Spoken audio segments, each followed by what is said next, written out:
muchísimas gracias. Esta mañana en la inauguración agradecí a la Universidad Pontificia Universidad Católica del Perú por alojarnos, por permitirnos hacer esta jornada, por coorganizarla con nosotros, por darnos todo el fantástico trato que hemos tenido todo el día. Y ahora lo reitero sin mayores énfasis, porque ya es una reiteración y así no me como más tiempo del que tengo disponible. Quiero hablarles hoy sobre los procedimientos abreviados en el proceso penal, terminaciones anticipadas, juicios de conformidad, sentencias de conformidad. En distintos países se les denomina de maneras distintas también, pero en realidad estamos ante el mismo tipo de fenómeno, un fenómeno que se ha ido extendiendo en estas últimas décadas en buena parte del mundo y que significa fundamentalmente, o implica fundamentalmente, que se llegue a una sentencia condenatoria en el proceso penal sin juicio. Es decir, las condenas sin juicio. Un informe titulado muy significativamente The Disappearing Trial Report, el juicio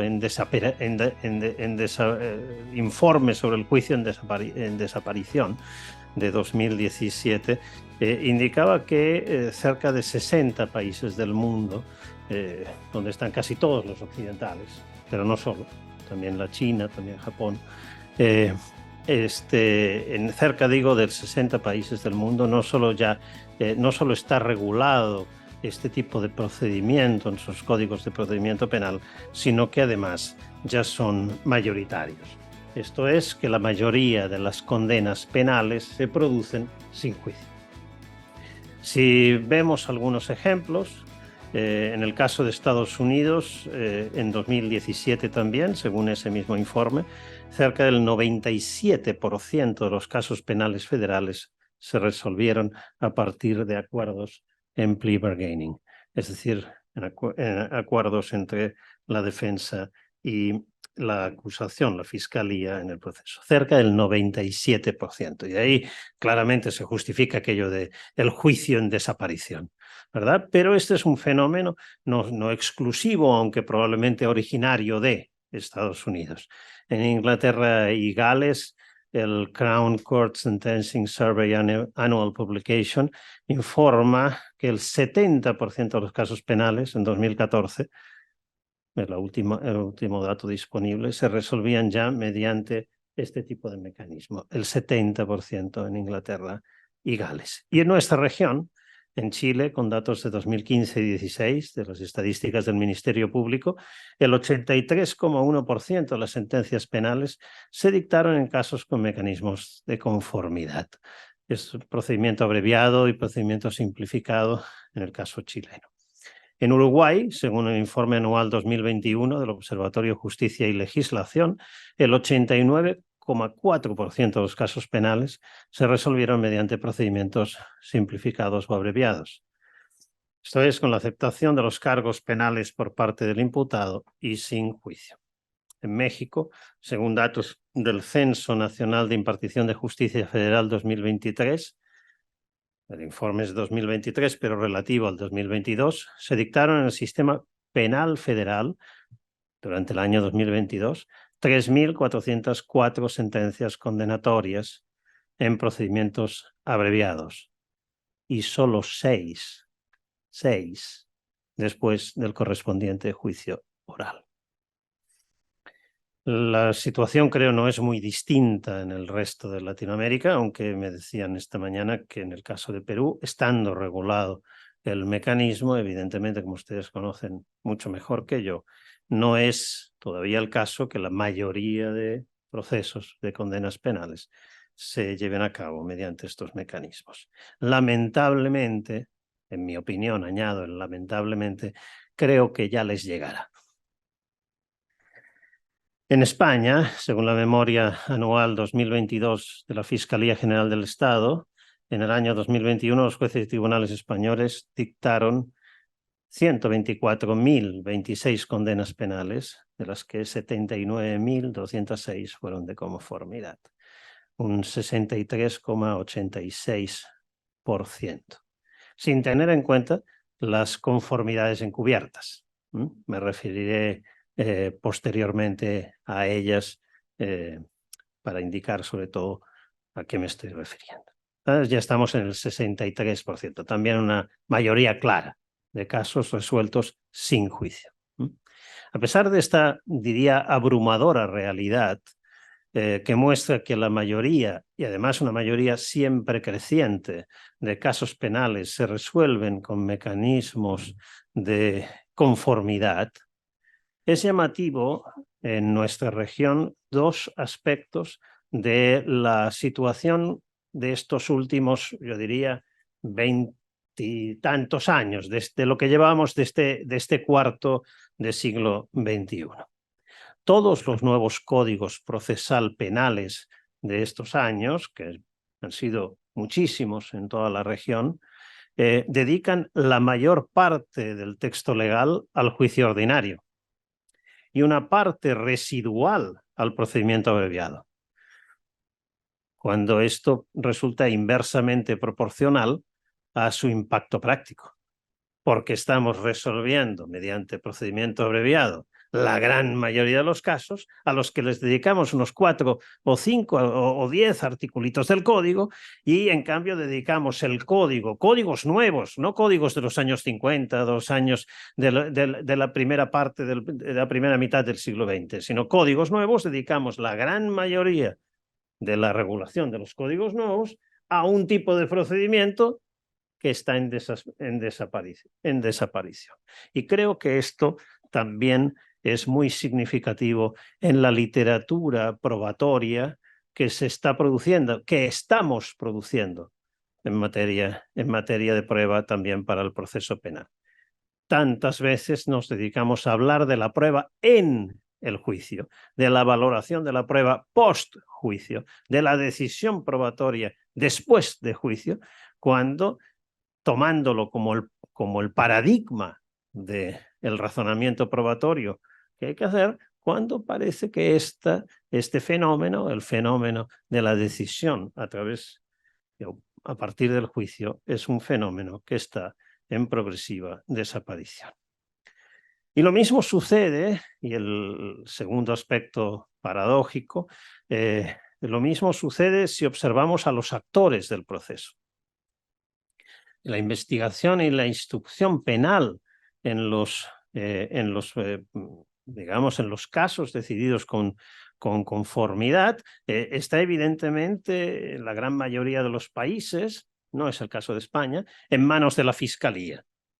En el caso de España, la investigación y la instrucción penal no están en manos de la Fiscalía, sino del juez de instrucción, pero de todos modos sigue siendo la Fiscalía quien tiene en su mano la posibilidad de llegar a acuerdo con la defensa. Y allá donde es la Fiscalía quien tiene la investigación y la instrucción penal, digo, en la mayoría de los países de nuestra órbita cultural, como también es el caso del Perú, pues toda esta parte, desde la investigación hasta la negociación del acuerdo, está en manos de la Fiscalía.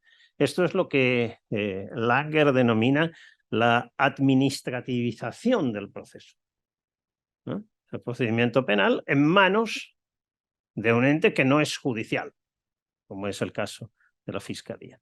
Pero, sin embargo, no solo en la investigación teórica, no solo los que teorizamos sobre el razonamiento probatorio o sobre el derecho procesal, sino también quienes toman decisiones desde el punto de vista de la inversión, desde el punto de vista de la adjudicación de recursos, etcétera, etcétera, siguen poniendo el acento en los jueces y en la formación judicial, con muy poca atención, en cambio, y también muy pocos recursos puestos en la Fiscalía, que parece el actor principal de la gran mayoría de procesos que se deciden sin juicio.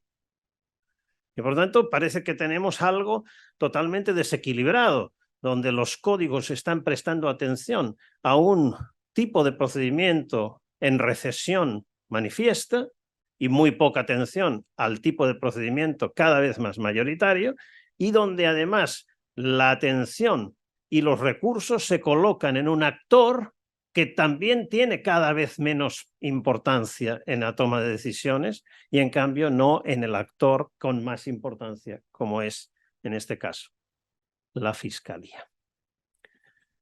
En general, respecto de este tipo de procedimientos, los procedimientos de conformidad o determinación anticipada, se producen, creo, en la literatura, se destacan en la literatura dos grandes tipos de problemas.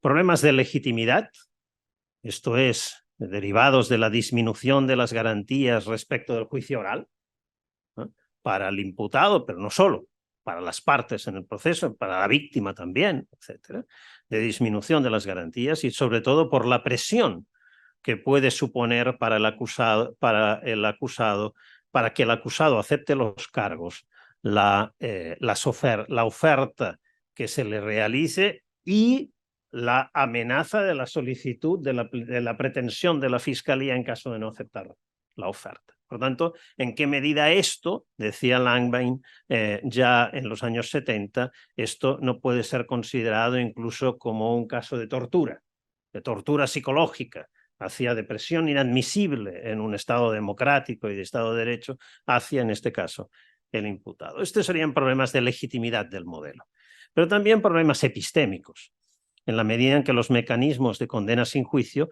pueden ser causa de condenas de inocentes y en ocasiones de la falta de persecución de los verdaderos culpables, de los verdaderos autores del delito. El Registro Nacional de Exoneraciones estadounidense, por ejemplo, cifra en un 12% del total de casos de inocentes condenados la proporción que fueron condenados después de una falsa confesión. Inocentes que aceptaron y confesaron un delito que no habían cometido. Y ese 12% sube hasta el 23%, es decir, prácticamente una cuarta parte de los casos, en los casos de homicidio. Es decir, en los casos de homicidio, cerca de una cuarta parte de los casos tengo un inocente condenado que aceptó haber cometido un delito que no había cometido. Y si el homicidio se produjo, un culpable suelto.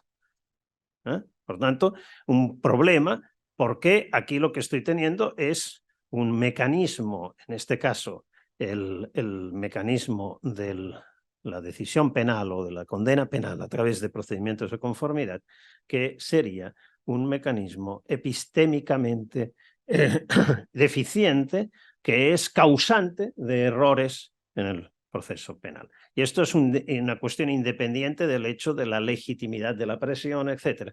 Aunque, por supuesto, su déficit epistémico, el déficit epistémico de este tipo de mecanismos, puede ser a su vez un factor de falta de legitimidad. Pero las dos cosas no necesariamente van vinculadas, porque podría haber falta de legitimidad sin tener ese déficit epistémico. En esta ponencia, en esta presentación, me ocuparé únicamente de los problemas epistémicos de este tipo de procedimientos y no de los de legitimidad, asumiendo que el objetivo institucional del proceso respecto de los hechos es siempre la averiguación de la verdad por correspondencia. Y por tanto, ¿en qué medida este tipo de procedimientos pueden ser origen, causa de errores en el sentido de acabar condenando a una persona que no cometió los hechos? Por tanto, que el enunciado Pedro mató a Juan es falso. Desde un punto de vista epistémico, por otro lado, también puede abordarse esta cuestión al menos desde dos perspectivas. Una netamente empírica, buscando determinar la cantidad de errores y o los tipos de errores que estos procedimientos generan. Esta investigación empírica es importantísima, pero no es la que yo les voy a presentar hoy. Y otra desde el punto de vista del diseño procesal, observando qué factores procesales pueden ser incentivos o causas que generen errores y qué factores del diseño legal pueden ser, en cambio, epistémicamente conducentes a decisiones acordes con la verdad. Por tanto, voy a observar respecto de las maneras en que está regulado el procedimiento abreviado en nuestros países, cuáles son esos factores que pueden ser incentivos a la causación de errores o cuáles pudieran ser factores, diseños procesales adecuados que no supongan ese incentivo para causar errores. Para centrar este debate, creo que será conveniente prestar atención a algunos rasgos importantes de la regulación del procedimiento abreviado en la región iberoamericana. Me voy a centrar en los países de habla hispana, tanto de uno como del otro lado del Atlántico. Y para analizar esas regulaciones, siguiendo también un trabajo muy reciente de Máximo Langer y Sozzo, voy a observar una serie de preguntas para estas legislaciones que me parecen especialmente relevantes desde ese punto de vista epistémico al que antes me refería. La primera de las preguntas, la primera de los factores, tiene que ver con el momento procesal en el que se puede abrir un procedimiento abreviado. Es decir, ¿cuándo podemos decidir abrir un procedimiento abreviado, ir a un procedimiento abreviado? ¿En qué momento las partes, defensa y acusación, pueden acordar la conformidad? En 18 de los países latinoamericanos, de los 18 países latinoamericanos hispanoparlantes, 7 no regulan esta cuestión.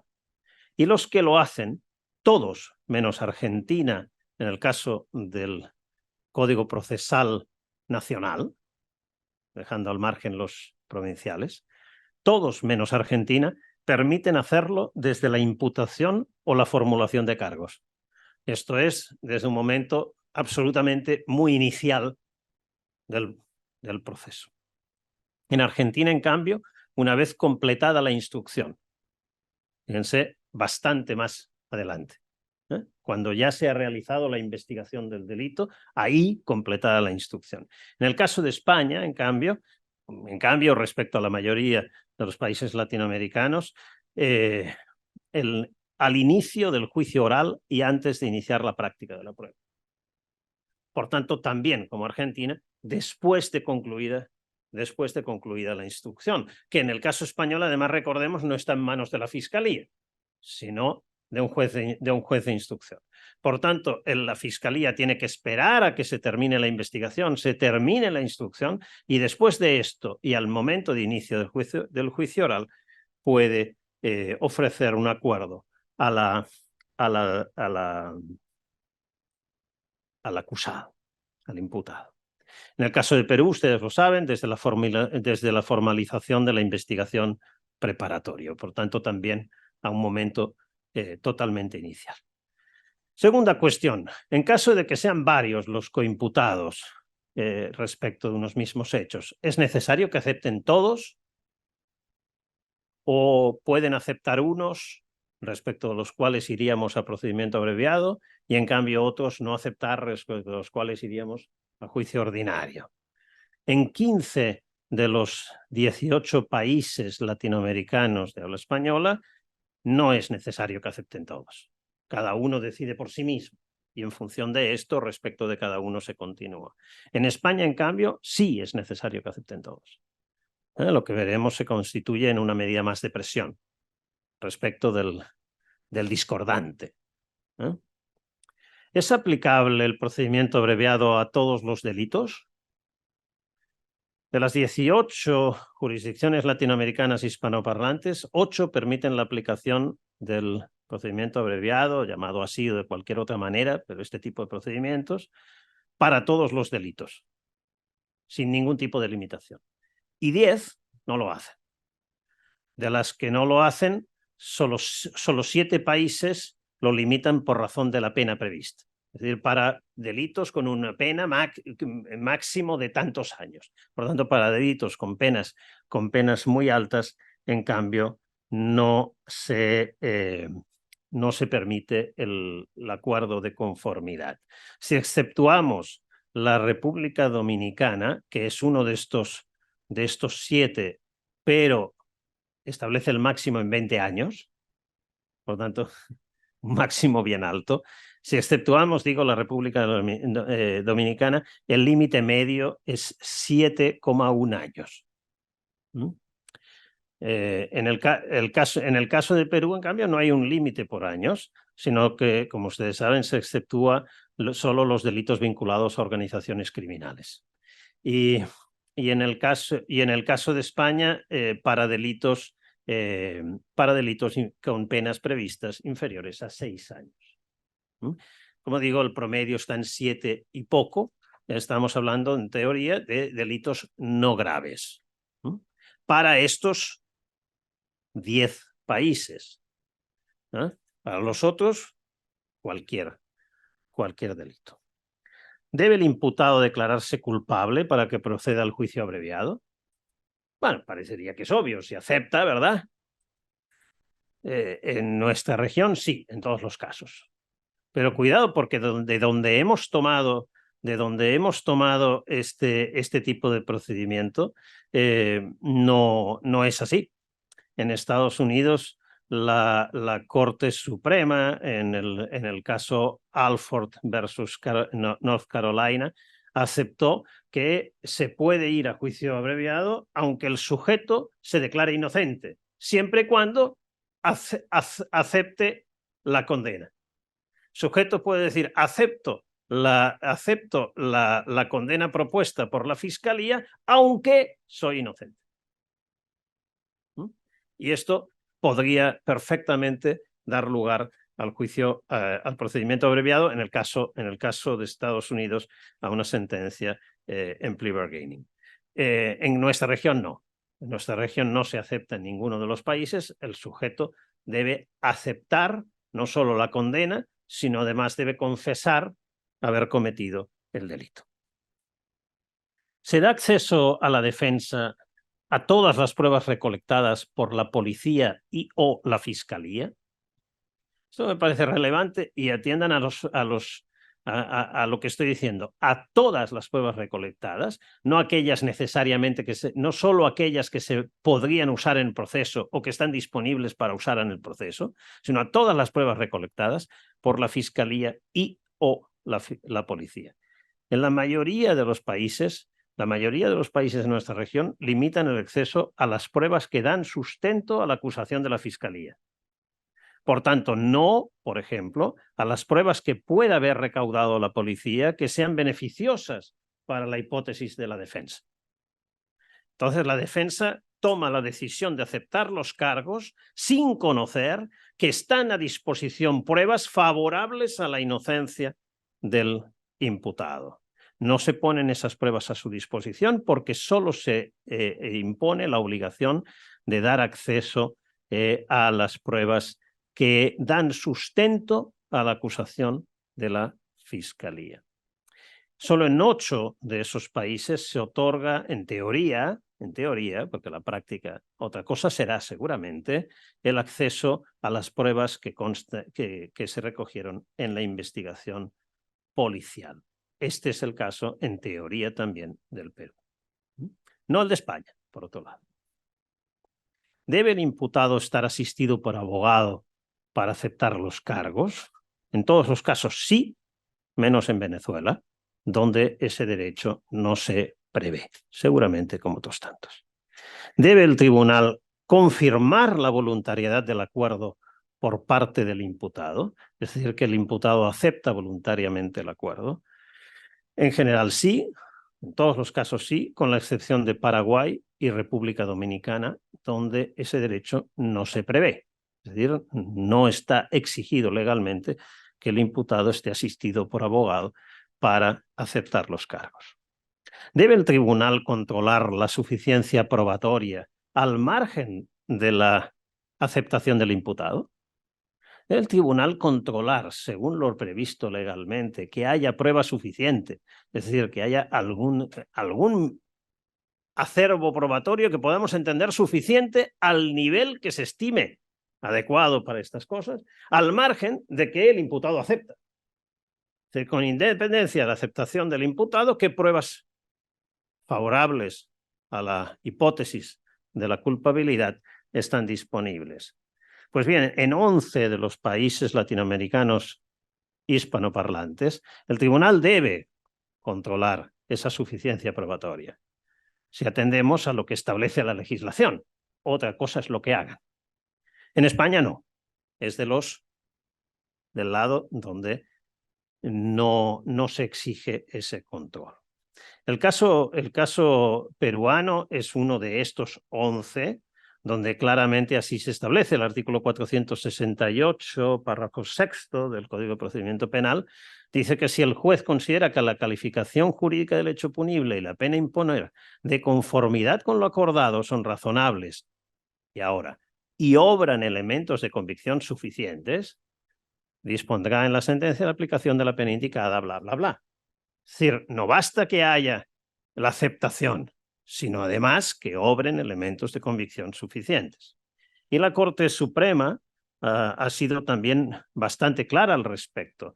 El acuerdo plenario 5/2008, de 13 de noviembre de 2009, establece lo siguiente: ello implica que las actuaciones o diligencias de la investigación permitan concluir que existe base suficiente, probabilidad delictiva, de la comisión de los hechos imputados y de su vinculación con el imputado, y que están presentes todos los presupuestos de la punibilidad y de la perseguibilidad.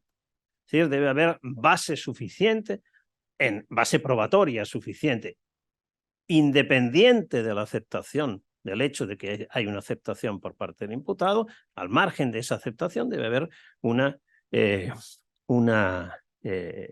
actuaciones y diligencias de investigación que permitan concluir que existe base suficiente para sostener la hipótesis de la culpabilidad. Probabilidad delictiva, es así como la llaman. Pero si el juez o la jueza, el tribunal, debe controlar que haya prueba suficiente, la pregunta inmediata es: ¿y cuál es el estándar de prueba?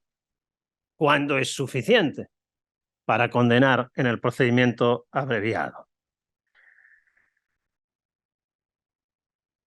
Casi ningún país regula mínimamente un umbral de exigencia probatoria específico para el procedimiento abreviado. Los que lo hacen suelen requerir el mismo estándar de prueba que para la condena tras juicio, sea legal o jurisprudencialmente. Legalmente, El Salvador, Honduras, Paraguay y República Dominicana exigen la certeza. No se pueden conseguir nunca certezas, ni en juicio ni fuera, así que a ver cómo lo hacen. Jurisprudencialmente, Argentina exige la certeza, Bolivia la convicción, Costa Rica la certeza, Venezuela la certeza. Chile, Colombia, Ecuador, Guatemala, México, Nicaragua, Perú, España no dicen nada. Entonces el juez debe controlar que haya suficiencia probatoria, pero no sabemos cuándo hay suficiencia probatoria. El único que algo dice es Uruguay. Y lo único que dice es que el estándar no es el mismo que en el juicio oral. Pero no nos dice cuál es. Solo nos dice que no se requerirá lo mismo que en el juicio oral, sin saber cuál es. Algo dice, pero en negativo. ¿Qué es lo que sucede con toda esta situación? Lo que nos debería preocupar, como indicaban esos informes estadounidenses del Registro Nacional de Exoneraciones, es el hecho de que sujetos inocentes pueden aceptar los cargos, es más, que pueden aceptar racionalmente los cargos, porque tenemos un diseño procesal que incentiva precisamente que esos sujetos, a pesar de que sean inocentes, acepten haber cometido un delito que no han cometido. Claro, hay que advertir que aquí se entiende por inocente quien no cometió el delito del que es acusado. No aquella cosa de todo el mundo es inocente hasta que es condenado en un proceso. Me parece una tontería. No, persona desde un punto de vista material es inocente si no cometió el delito y es culpable si lo cometió. Y otra cosa es cómo lo tenemos que tratar. Lo tenemos que tratar como si fuera inocente porque no sabemos si lo es o no hasta que llegamos a una condena fundada en las pruebas. Así que cuando estoy hablando de inocencia, estoy hablando de lo que podríamos denominar la inocencia material, el hecho que el sujeto no cometió el delito. Cuanto peor es el sistema en la discriminación entre culpables e inocentes que llegan al proceso, más grave es el problema que aquí se señala, porque más inocentes son procesados. Es decir, cuando tenemos un sistema de investigación peor, que discrimina peor, que separa peor los verdaderos culpables de los verdaderos inocentes, lo que sucede es que llegan al proceso muchos más inocentes. Llevamos a proceso muchos más inocentes. Y por tanto el riesgo de acabar condenando inocentes es mayor también. Para evitar, en muchas situaciones, para evitar condenas más graves, se producen incentivos perversos que hagan que sujetos inocentes acaben aceptando una culpabilidad falsa. Por ejemplo, cuando se les ofrece cambiar una pena de multa, si aceptan, por una pena de cárcel que arriesgarían si van a juicio. Entonces, un cambio categorial de ese tipo puede producir que ante el riesgo de acabar siendo condenado a una pena de cárcel, me conforme a una pena de multa. O por obtener una pena de cárcel inferior a 2 años, o inferior a, en el caso español, cuando uno no tiene antecedentes penales, por ejemplo, y ha sido condenado a una pena privación de libertad inferior a 2 años, no tiene que cumplir. Se suspende esa pena y, por tanto, no cumple la privación de libertad. Por tanto, si a la persona se le ofrece una pena inferior a 2 años, si acepta, y en cambio arriesga una pena muy superior si no acepta, es perfectamente posible que acepte la culpabilidad por un delito que no ha cometido porque entiende que no tendrá consecuencias en términos de su libertad, porque no irá a la cárcel.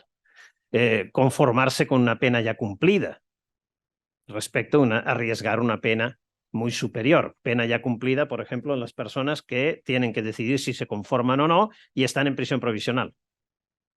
Le dices a alguien que lleva 2 años en prisión provisional, mira, si aceptas, lo dejamos en 2 años y 3 meses, como ya has cumplido gran parte de esto, sales enseguida, pero si no aceptas, te pido 8 años.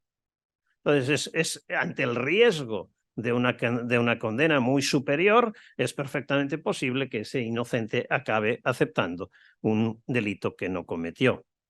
Esto es un gran incentivo para que los fiscales, además, realicen peticiones iniciales exageradas. Es decir, uno de los fenómenos que se está produciendo, por ejemplo, en España, desde que se introdujo ese tipo de mecanismo, es que han aumentado mucho las peticiones de la Fiscalía. La Fiscalía pide penas máximas para tener mucho margen de negociación. Lo que evidentemente es una forma de presión ilegítima, diría yo, a los acusados. Todo esto se agrava cuantas menos razones hay para confiar en un resultado correcto, de acuerdo con la verdad en caso de juicio, ya sea de modo general o para acusados de determinados colectivos. Por ejemplo, es muy común, es conocido, pues por discriminaciones de tipo étnico o racial, que personas integrantes de ciertas minorías raciales tienen mucha menos confianza ante la administración de justicia y eso acaba produciendo que acaben aceptando ellos mucho más delitos que no han cometido por menos confianza al resultado de un juicio. O para evitar razones de otro tipo, pueden ser para evitar costes del proceso. Sobre todo si se dan esas situaciones en la que ya no tendría pena que cumplir, porque hay una pena inferior a 2 años, porque ya he cumplido en prisión preventiva y por tanto saldré inmediatamente, etcétera, etcétera. Evito costes emocionales, personales, familiares, costes económicos de llevar adelante un proceso, persistencias de medidas cautelares, de prisiones preventivas que en caso de ir a juicio van a continuar y por tanto si acepto ya se terminan ahora y por tanto me puede convenir, incluso si soy inocente. O para evitar costes a terceros, derivados, por ejemplo, de la necesidad de que la conformidad sea de todos. ¿Qué sucede cuando varios son imputados por el mismo delito? Y como sucede en España, la conformidad es de todos o ninguno. Es decir, o aceptan todos y entonces todos a juicio abreviado, a procedimiento abreviado, o no aceptan todos y entonces. ¿Qué sucede cuando uno solo no quiere aceptar? La presión del colectivo puede ser muy grande. O incluso la autopresión. ¿Qué sucede si estoy acusado junto con algún familiar? La pena que le piden a él es muy superior a la mía, para mí sería poco el coste de aceptar, pero si no acepto tampoco él recibirá el beneficio de una conformidad. Y esto lleva a que pueda aceptar una pena por un delito que no ha cometido. O para proteger a otros, la asunción de culpabilidad para proteger a otra persona. Todas estas pueden ser incentivos perversos para que sujetos inocentes, que no han cometido un delito del que están siendo acusados, en cambio, acepten. Y si no controlamos que haya pruebas suficientes al margen de esa aceptación, por la sola aceptación estaremos condenando a sujetos inocentes. ¿Qué medidas podríamos tomar para evitar o para minimizar este tipo de errores? Desde un punto de vista del diseño procesal. Una de ellas, voy a mencionar algunas muy rápidamente, si quieren en el debate abundaré más sobre estas u otras de las medidas.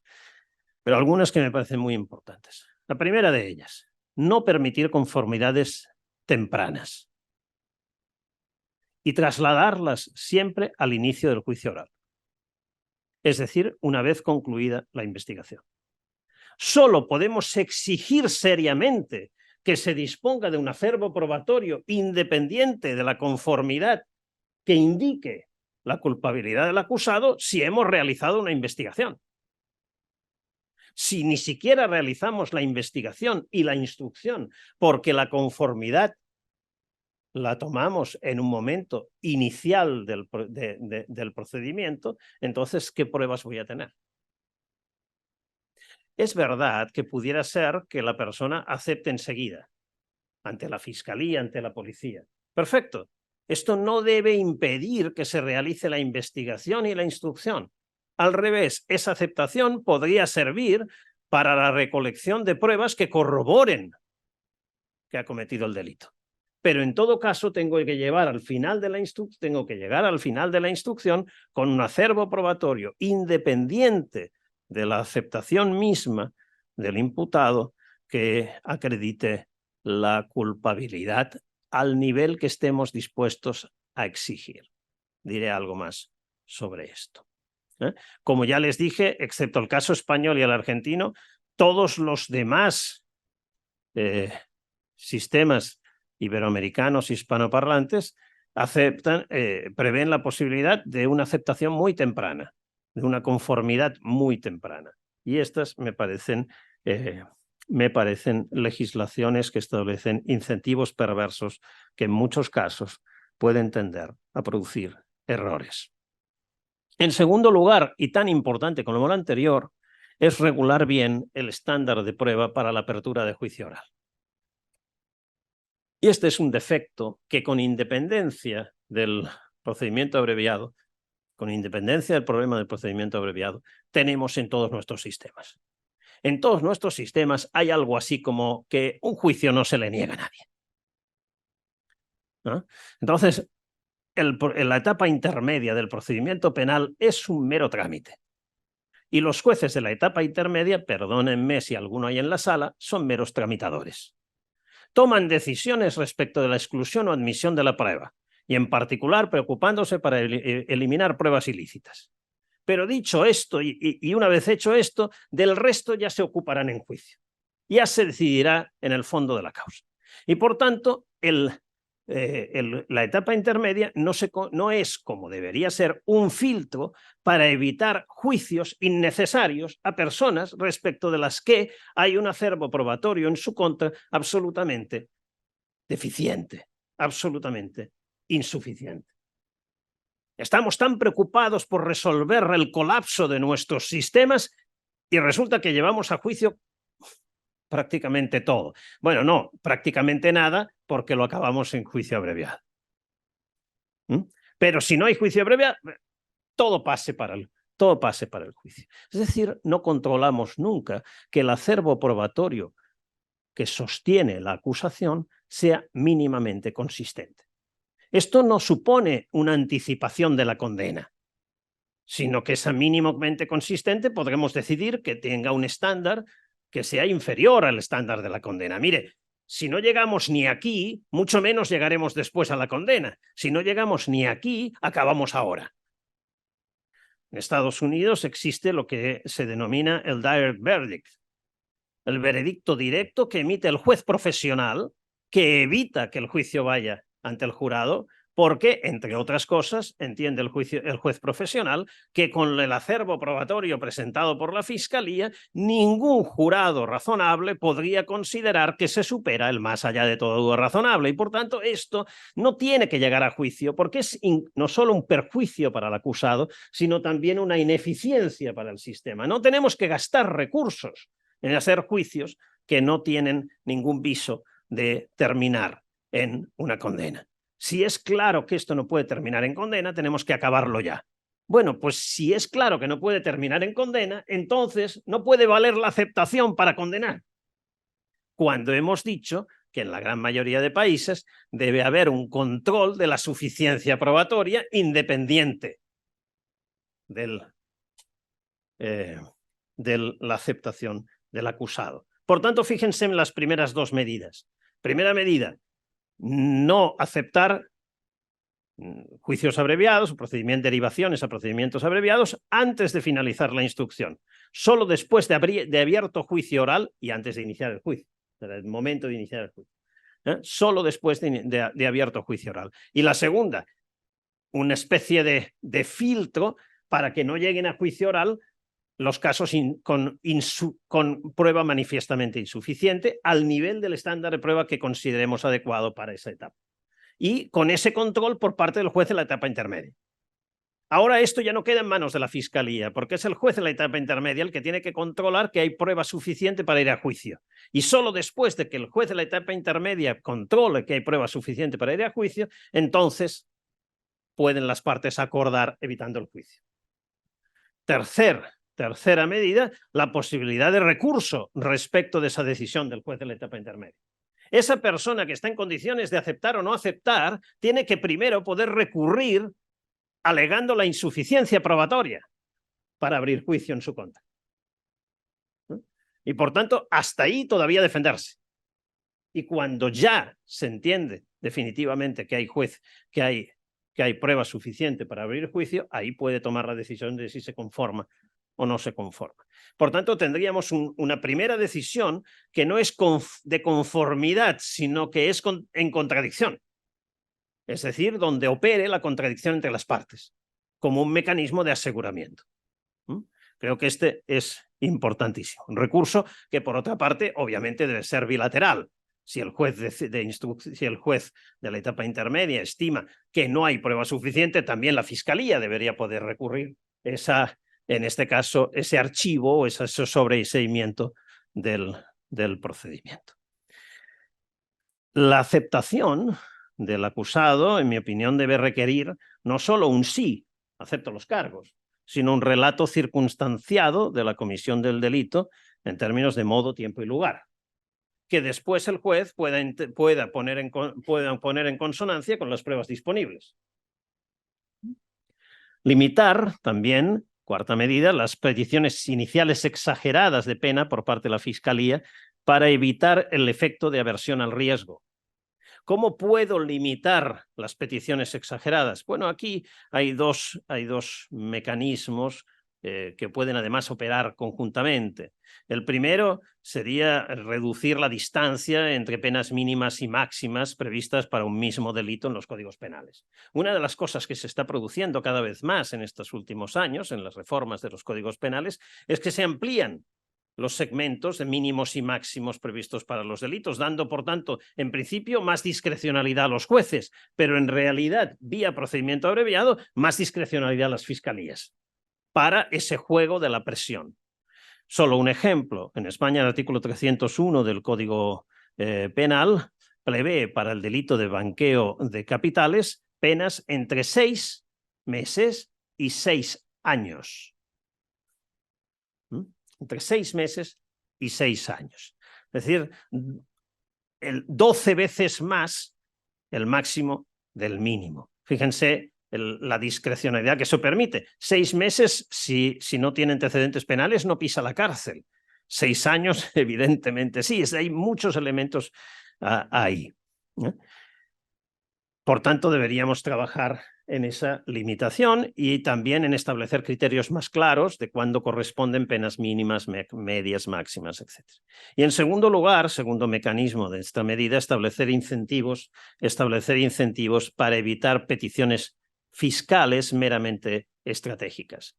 Uno de esos incentivos podría ser el de establecer límites a la rebaja en juicio de conformidad de la pena en función de la pena inicialmente solicitada. Es decir, no en función de la pena máxima prevista en el código, sino de un límite a cuánto se puede rebajar la pena en conformidad en función de lo que has pedido primero. Tú no me puedes pedir 6 años, si estamos en blanqueo de capitales, y hacer una oferta de 6 meses. Si me vas a máximos y mínimos, no estás jugando de un modo fair, no estás jugando de un modo justo. Por tanto, si tú entiendes que es aceptable una pena mínima para el caso, entonces no puedes haber pretendido una pena máxima. Y si tú entiendes que la pena adecuada es la máxima, entonces no me puedes ir a una oferta de pena mínima. ¿Para qué? Para evitar esos incentivos, es decir, este mecanismo para evitar esos incentivos que producen que acusados con aversión al riesgo acaben aceptando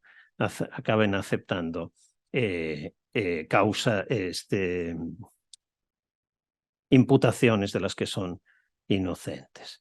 Evidentemente, creo que debería eliminarse donde la haya la exigencia de conformidad colectiva en el caso de procesos con varios imputados, porque es un mecanismo muy perverso de presión hacia el sujeto que no puede haber cometido los hechos. Imagínense además en casos, por ejemplo, de criminalidad organizada, etcétera.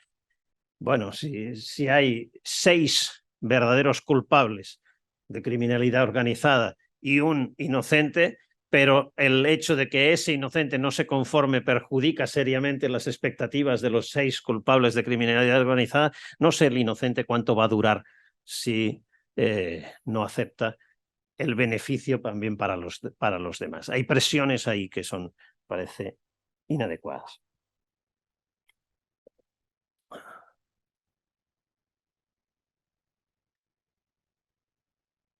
Algunos autores han planteado que es importantísimo regular un estándar de prueba para el juicio abreviado. Antes he dicho que en ninguno de nuestros países esto está. Es decir, que tenga no para el juicio abreviado, para el procedimiento abreviado, porque ahí no hay juicio. Es decir, que necesitamos un estándar de prueba para que el juez pueda controlar efectivamente que hay mecanismos de prueba, que hay elementos de prueba suficientes, tal como prevén las legislaciones. Yo creo que esto podría ser bonito, pero inservible. ¿Inservible por qué? Porque si la persona se conformó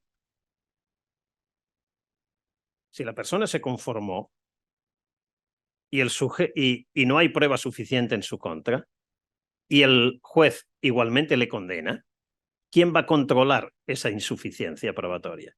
Porque la persona que se conformó no va a recurrir. Es más, en muchos de los procedimientos de los sistemas se prevé expresamente que si se conforma no tiene derecho al recurso. Por tanto, no va a haber mecanismo de control posterior. Es decir, una vez se implantó el mecanismo de la conformidad, ya no hay control. El control debe ser previo, debe ser profiláctico. Y por tanto debemos de establecer el estándar de prueba antes, no después. Y por eso, en mi opinión, el estándar de prueba para entender que hay prueba suficiente al margen de la confesión del imputado debe ser el estándar de prueba para la apertura de juicio oral. Es decir, decidamos cuál es. Si tengo al menos prueba suficiente para abrir juicio oral, decidamos cuándo es prueba suficiente, entonces, y hay aceptación, puede haber condena.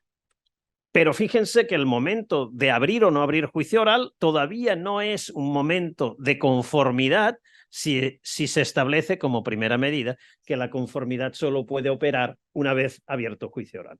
Ahí es un momento todavía donde opera el contradictorio y por tanto donde el imputado se puede defender alegando la insuficiencia probatoria y puede recurrir alegando la insuficiencia probatoria y por tanto la aplicación del estándar puede ser sometida a control por parte de un tribunal superior.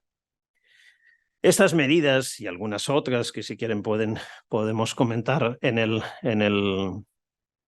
el debate son solo algunas para una mejora epistémica del diseño procesal del procedimiento abreviado. Obviamente, añadiría siempre debería estar asistido por abogado, el imputado en el procedimiento, etc., respecto a algunas de las cuestiones que hemos visto. La importancia de cada una de ellas puede estar afectada también por factores empíricos, contingentes de cada país y de cada momento histórico, pero la mayoría pueden también ser concebidas como garantías procesales de las que debería dotarse un procedimiento abreviado con pretensión de legitimidad y con garantías epistémicas. Su regulación detallada exigiría prestar a este procedimiento mucha más atención de la que le dedican nuestros códigos procesales. Invertir esa relación de atención a los distintos tipos de procedimientos que tienen hoy nuestros códigos. Se evitaría así tener un diseño procesal dual, con un juicio oral muy garantista, que se usa cada vez menos, y un procedimiento abreviado muy poco garantista y epistémicamente muy deficiente, que cada día es más mayoritario. Muchas gracias.